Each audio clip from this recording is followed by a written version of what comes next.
Angry tomorrow. Yeah. But I want to say. Christian, where? What the I say? What the me person be sound some for back na me na me say be at the bar home garden. Tie e home garden kura. E dey ni home garden.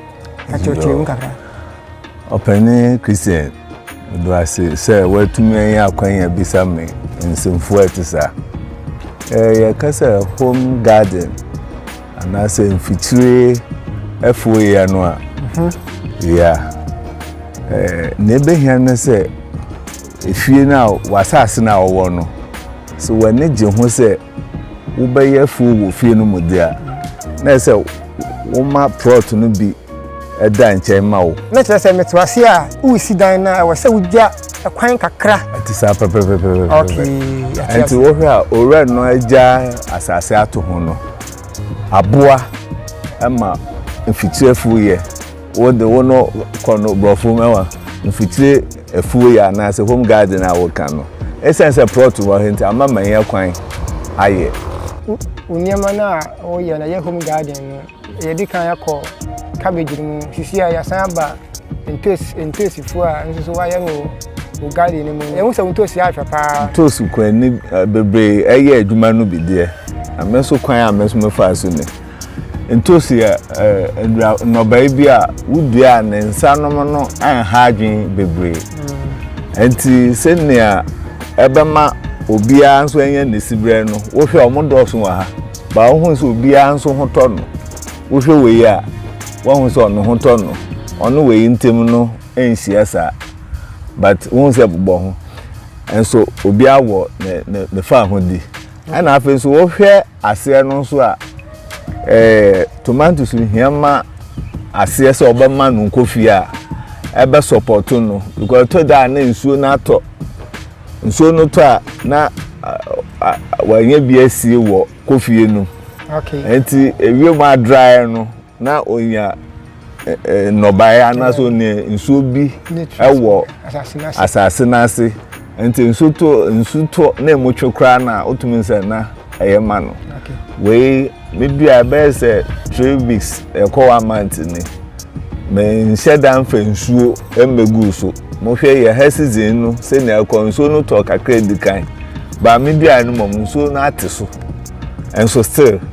ya me adom na ewo ha aye kama apata no so a wo hu wo so ha no so hwe apata we ya tomatoes no nsese ya mai wo hu se me mpese ebe dedefo to say ye ma me no me de na kane no mo ye no kane na de defo mu a ebe so no bo nse na obedu na abre nso na apro okay ebi so ha emre green na apro okay enti say we me de ahoma ebe chichi ono tomatoes na asise me de chichi na asa mi miano de deni to say na ebe ka plant no okay me lusu me hojo eponum okay epono yina ase ne se medesa epono gba na ase no a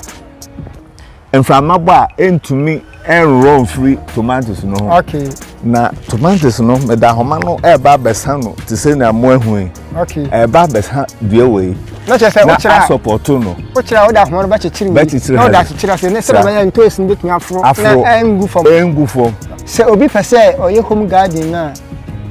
nyema ben ana obehia odi be ye home garden ti say tomato say ye hu ya ye gire mo efefefe cabbage say ko mo efefefe nti enema ben na nipa be hia odi be ye home garden enema nipa be hia da home garden no enso ye baako ana wo nso na wo ye efuo no adaji a wo benya ma efuo no wo ye efuo no bai due ti say nia memfa say nipa wa wo ba senya obenya adaje atete akora no mananyi na wabenya no so mfaso obabenya akora pa say tomatoes yi wobenya tomatoes na ba papa ani cabbage na ba papa ani che sa nyabe ni nyina na ba papa na waye de ni wetuma bie no wahwe na aye kama say de be ya enyama betuma de aye kama e dia ma okwani bia waye na je so waye de oye hwia na say home garden e de feature me bua okay enti we no maame no kodwemu nti odi tomatoes bi ba no mehu tomatoes no ne su ne say e mefe na mesmame we dem mesro wa se wo ye aduane yi aba na ewo mu no firi mu mame mame no so yesa nti o ye aba no enu ntina ama wo hu na haketu wa bi no aba no ya na dudu am ya na medi nesi ye na bedua we home garden no wo ya anya adeso a mekasa anya adeso a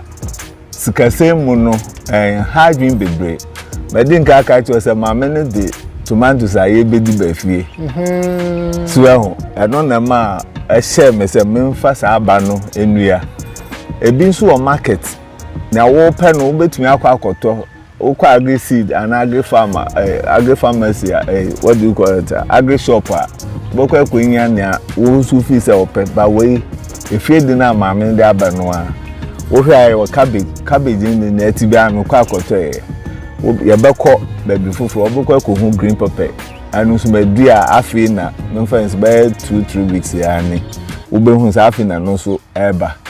enti enom na sa no betumi ato ebia wani je banche ho betumi eye obi wadanfo bia wo kwa kasere no ne fie banche bi ha betumi am banche bia tenten baako wo betwitwam ba ti se pieces we ti se we ba mienu banche bia no twa no one we mensei ususu no mienu na utwa hyefemu a betumi afifiri ama wo mo watumi anya aduane wo nti dua baako yon kode ba ma wo no wo ba fie no wo betumi banchi edi making open mankani we ye dua o hasa no wo no ho no ana enchenchen ni sei na o de mankani no so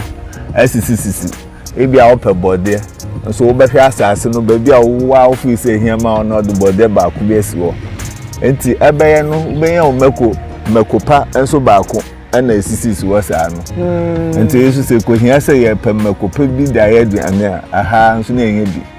enti home garden ye enye ho na hia na mre a obetumi ya ma no me ka se edise na wawo ba wo hwe no wo ba no ama na aduane ndi a se na atibia na akra ontumi ngina we na aduane no ubenya bra ma no ubedudom na ebe hia se obama nusuo ehia se o ma no eduro gusu na no hoto no ano amenedo because yen nipa kwa no hia nutrients ono so hia nutrients no bi ono emo nutrients o but hia nutrients e de anyi na wan ya so faso enti ya hwa tomatoes no odua ya no enche bia so astati a ebi so so unfortunately aha enti sa tomatoes no astati a so kama ebi so abonhyani kama I fine then carrot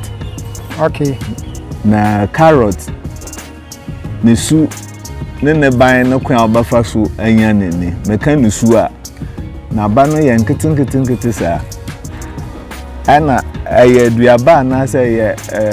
planter ni omo group ati se bayre embo nkosoro oyi na boko asase no mu okay ana obeka cabbage ono so onye nsuo wa asase na ni ano no onyi nti ono do ambo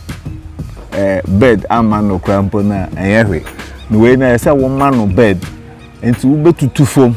okay na wa shape no to say na yehu wa he nti wo shape no wa ha utumi hu se ma no line atutum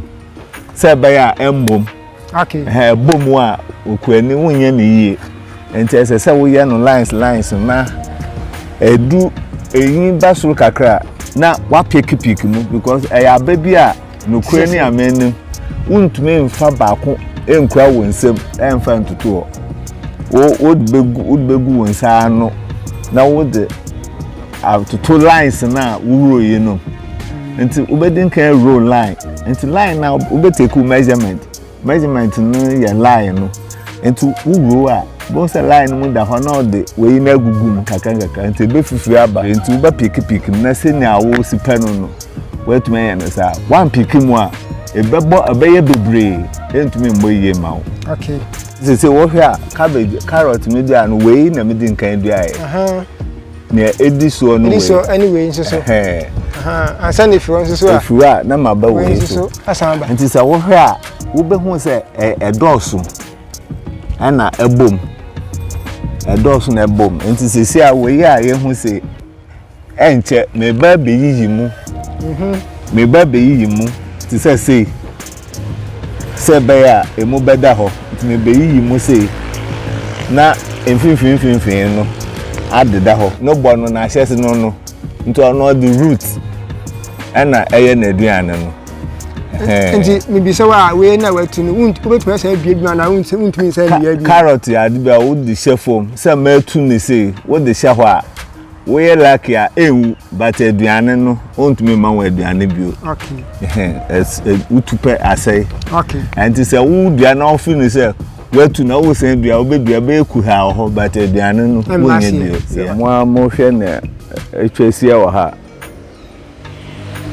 me ye phone me wie ya no na me sesi asase no so me fansa me doso na me hyeso ana me tase so nwura na wo so no ana me ye me nursing about the cabbage no and me cabbage no take me 1 month almost 3 weeks almost 3 weeks to month no na me share ase me tutu na me bia enti we ya wo hey me baby ana exactly 1 month and me do aye the wood ya so a wo ba ma no nsuo e dey a nya de chef on per se wo di nsuo guso na wo water no se be ya enwu because plant no ade ba ko ehiama no pa ye nsuo wo bia wo per se wo ye afuo en no ba bi na woni nsuo no maka chi wose nka homoso ansa na hwese obenyi nsuo wo wonje yanku nsuo no ana osu nsuo no eboa ba ono de ne type enti betumi ato aso ato gidigidi amawo ma won saka ebi nsuo wa to ba kuma no na ate enti se wo hwe no se wo de no ye wafu a wanhwa wa bembobu enti se wo nsuo wo fi a ebeboa mo atumi awata de a ana me show nkran say mama wa ba mu mbu afuo yi ho wo beye na wankasa anso wa pomedin from na office o pe no nso no wo benya yetumi ho se nkofo ye mfuo no bi wo bedu ba bi na nsuo o mode ye no mo amanim bebre na anim nye nsuo pa nye nsuo a betumi ayese beboa no ban but o mo nso no option bi anti nsuo na na o mo de beguso enti efie mu wa wope ne ye no eno nie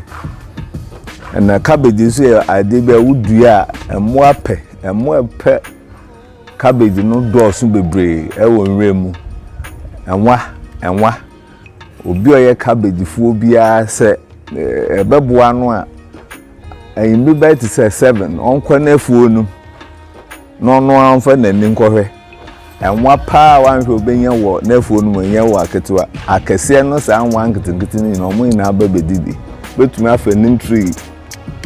na wahye no ba say 3 days ana say be week open so na de gu waduro na wasi open ntam so a ebe wani na ho so bekwa na mwa no say no mwa no to open ntam ubesi obepa dodo bi a office e ma wusi a na wason so machine na odo bebo no si bi wom wanson so a ebekwa akwasihye mu a obebo no entumi emeye enti betumi apaduku anantoma bi sa na wason so yiye se be etumi abefa machine no mu enti wo koso boso ena besa every 3 days ubemi awani se obeye sa aduma no ama emoa no adwane afrum na se wo ho ato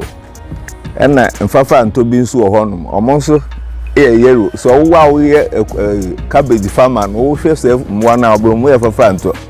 otu a onko street mfafa nto yi na etu omonko street bro but otu anu aye no te okọ bo han se wasan na ti aba samwe bi omo ye yero omonso ha adwen papa ono so ba okeka cabbage no nani ye wo abo mfanfo de friend osa no nkranfo ya no mo ye bibi gogomi sa mo anum no omo yina ba cabbage no so eno so amaduro na nkoso wano a sa mo we benya kwan ahaw enti mesremo obi bia opese obeye no oni how bebre na hawo ne so obeboa no ho ma oma nsu aben no na nimtree no so ebi aben no eno betumi aboa ma bibia o ye bia so ayeye make emesu ye odwuma ye ni enti ebi bebi sese na mekwa adwuma maye den matumi aye meye bosuma adwuma no bisa na mepu adwuma ba emre kakra meya no na mpanfu bese me da adwedwe kakra esense me wo fie mu nti no to da na mama kane na aben me na me wo touch light bi na maso na esi me mo maso na chese meye because emre no enhye de ni ho emre no ni ho watermelon na me kura me wa hey medua green pepper no so e wa ha ba eye duabe bi a emfa ohaw ma green pepper no on say emre no na me fo green pepper no be peja koso eno so ma asase no mu asanso ayebi ama green pepper no enti we do green pepper we put green pepper no whatever so baba e bia no Friday ama on so ya so emfa so